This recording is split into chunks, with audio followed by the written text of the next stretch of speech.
حاتم طائی سے کسی نے کہا تھا کبھی اپنے سے بڑا سخی بھی دیکھا ہے؟ اس نے کہا دیکھا ہے۔ وہ کیسے؟ کہنے لگے میں نے ایک دن سارے شہر کی دعوت پکائی تھی،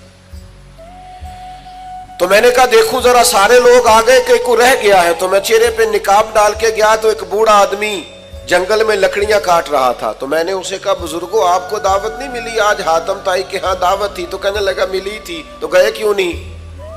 تو حاتم کہتے ہیں مجھے کہنے لگا مجھے نا اپنے ہاتھوں کی کمائی کا چسکا لگ گیا ہے۔ کس کمائی کا؟ ہلکا سا بولیے گا۔ اپنے۔ اور نبی پاک علیہ السلام فرماتے ہیں سب سے بہترین کمائی وہ ہے جو بندہ اپنے دو ہاتھوں سے کر کے کھاتا ہے۔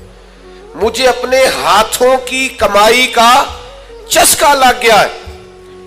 حاتم کہتے ہیں میں بڑا پریشان ہوا کہ کمال ہو گئی یار، مزدور ہو کر دعوت اتنی قیمتی اور یہ گیا نہیں۔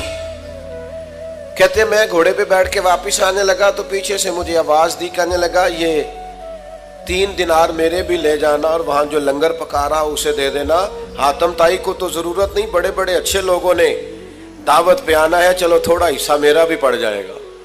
تو حاتم کہتے ہیں میں گھوڑے سے گر گیا نیچے اور میں نے کہا ادھر آ تیرے ہاتھ چوموں، میں حاتم طائی ہوں، میں تو امیر ہو کے سخی ہوں، تو غریب ہو کے بڑا سخی ہے۔